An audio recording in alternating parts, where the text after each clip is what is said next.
My mom always said joining the military was for people who had no better options. My dad called it a waste of talent. My brother laughed and said women didn't belong in combat. But while they were all looking down on my choice, I was becoming one of the youngest colonels in U.S. Air Force history. At our yearly Morrison family dinner, everyone was celebrating my brother Michael's new promotion at Anderson Global, where my dad worked as a senior VP. The fancy dining room was full of clinking glasses and fake laughs as Michael talked about his success in the corporate world. Junior VP of Operations by 30, my dad said proudly, lifting his glass. That's what it means to be a Morrison. I stayed quiet, just moving food around on my plate, thinking about all the times he told me I was ruining our family's name by joining the military instead of going into business. I'd spent 10 years earning medals, promotions, and respect, but in this house, I was still seen as the failure who didn't make it in the real world. Then Aunt Patricia asked with fake interest, "And what about you, Sarah, still playing soldier?" I looked her in the eye and said, "Yes, I'm still serving." Before I could say more, my mom jumped in like she had to explain it. "Sarah's doing admin work now, something with computers, right, dear?" By something with computers, she meant I was leading one of the Air Force's top cybersecurity units, managing over 300 people, but they didn't have the clearance to know that, and I'd stopped trying to make them understand a long time ago. "Such a shame," said Uncle Robert. "With your education, you could have had a real career by now, making real money like Michael." Michael raised his glass again, grinning. "Hey, it's not too late, sis. I could probably get you an entry-level position in my department. You know, something more suitable for a woman." The table erupted in knowing chuckles. I gripped my water glass tighter, thinking about the classified briefing I'd given to the Joint Chiefs just last week, about the presidential commendation sitting in my office, about the operation I'd be leading tomorrow that would make headlines. Not that I could ever take credit for it. "Sarah just needs to accept that some people aren't cut out for the corporate world," my father said, his voice carrying that familiar note of disappointment. "The military is, well, it's a perfectly respectable fallback option." Fallback option. I almost laughed. They had no idea that Anderson Global, my father's precious company, had been desperately trying to secure a contract with my division for months, a contract that I would be reviewing tomorrow morning. "I heard they're letting women be officers now," my cousin Emma chimed in. "Maybe you could try for a promotion, Sarah, aim for sergeant or whatever comes next." I bit back the urge to correct her obvious ignorance about military ranks. Let them think what they wanted. Tomorrow would be interesting enough. "Actually," my mother added, brightening suddenly, "Sarah's friend James just started his own tech company. He's single. You know, maybe it's time to think about settling down, dear. Find a nice man who can take care of you." James, I suppressed a smile. They meant Major General James Harrison, my direct superior, and certainly not single, unless you counted his recent divorce from his husband, the same James who would be walking into Anderson Global's board meeting tomorrow morning. "I'm focused on my career right now," I said simply. My father scoffed. "What career? Pushing papers in some military office? You had such potential, Sarah, you could have been something." I stood up slowly, placing my napkin beside my plate. "I should go. Early meeting tomorrow." "Of course," Michael smirked. "Wouldn't want to be late for roll call." As I walked to the door, my father's voice followed me. "One day you'll realize what you've thrown away, Sarah. The Morrison name used to mean something in this city. If only they knew that tomorrow, the Morrison name would mean something very different." In my car, I pulled out my secure phone and dialed a familiar number. "Everything's set for tomorrow, Major." "Yes, Colonel," came the crisp reply. "Operations a go at 0900 hours. Anderson Global's board won't know what hit them." I smiled, thinking of my father's face when he realized who really held the power in tomorrow's meeting. "Excellent. Make sure all the paperwork is in order. I want this by the book." "Of course, ma'am, though, I still think you should have told them." I watched the lights of my parents' house fade in my rearview mirror. They'll find out soon enough. Back in my apartment, not the modest military housing my family imagined, but a penthouse overlooking the city, I reviewed the files for tomorrow one last time. Anderson Global's cybersecurity systems were outdated, vulnerable. They needed our contract desperately, though they didn't know just how desperately yet. My phone buzzed with a text from Michael. "Seriously, sis, think about that entry-level position. Better than wasting your life playing soldier." I set the phone aside and opened my laptop, pulling up the classified intelligence report that would rock Anderson Global's board meeting tomorrow. Sometimes the best revenge isn't telling people they're wrong, it's letting them figure it out for themselves. I opened my closet, pushing aside the casual clothes to reveal my dress uniform, medals gleaming in the soft light. Tomorrow, I wouldn't be Sarah Morrison, the family disappointment. I would be Colonel Sarah Morrison, commanding officer of the Air Force's Cyber Operations Command, and the person holding Anderson Global's future in my hands. My father always said the Morrison name meant something in this city. Tomorrow, he'd learn just how right he was, just not in the way he expected. I picked up a framed photo from my desk, me at 18, standing proud in my Air Force Academy uniform, while my family looked on with barely concealed disapproval. 10 years, countless missions, and 3 promotions later, I was about to show them exactly what their fallback option had become. The next morning, I arrived at Anderson Global's headquarters an hour before the board meeting. My dress uniform was pristine, medals and insignia perfectly placed. The security guard at the desk did a double take when he saw my credentials. "Colonel Morrison, are you related to?" "Yes," I said simply, "I'm the VP's daughter." He straightened immediately, catching sight of my rank insignia. "Ma'am, Major General Harrison is waiting for you in the executive conference room."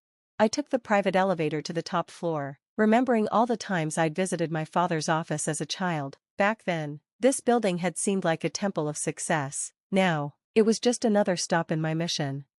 James was waiting, his own uniform commanding instant respect. "Ready for this, Colonel?" "Born ready, sir," I replied, reviewing the classified documents one last time. The board members began filing in at 8:45. My father entered last, deep in conversation with Michael. Neither of them noticed me standing in the corner, partially hidden by a large display screen. "Let's get started," my father announced, taking his seat at the head of the table. "As you know, we're here to discuss the military cybersecurity contract our technical team has prepared." "Actually," James interrupted, standing up, "I'll be leading this meeting." He gestured to me. "Colonel, if you would." I stepped into view, the blood drained from my father's face. Michael's smug smile vanished. The other board members looked confused, glancing between me and my father. "Good morning," I said, my voice carrying the authority of command. "I'm Colonel Sarah Morrison, commanding officer of the Air Force Cyber Operations Command. We're here to discuss serious vulnerabilities in your network security." "Sarah," my father sputtered, "what is this?" I clicked a button, bringing up the classified report on the screen. 3 months ago, our team detected multiple breach attempts on your systems, foreign actors targeting your infrastructure, client data, and proprietary technology. The board members shifted uncomfortably. Michael was staring at my medals as if seeing me for the first time. "Your current security protocols are," I paused, letting them squirm, "inadequate. The contract you're seeking isn't just about business, it's about national security." I advanced to the next slide, showing exactly how vulnerable their systems were. Several board members gasped. My father's face had turned ashen. "Colonel Morrison," one board member spoke up, "what are our options?" My father tried to regain control. "Now wait a minute, Sarah, you can't just come in here and—" "That's Colonel Morrison, Mr. Vice President," James cut in sharply, "and she absolutely can. In fact, she's the only one who can approve this contract." I laid out the terms: strict protocols, complete system overhaul, and regular audits by my team. The price tag made several board members wince, but they knew, as we did, that they had no choice. "If you choose not to comply," I added, "we'll be forced to classify Anderson Global as a security risk. That would mean the immediate termination of all government contracts." My father's jaw clenched. He knew what that would mean, the end of Anderson Global as they knew it. "The choice is yours," I concluded. "You have 24 hours to decide."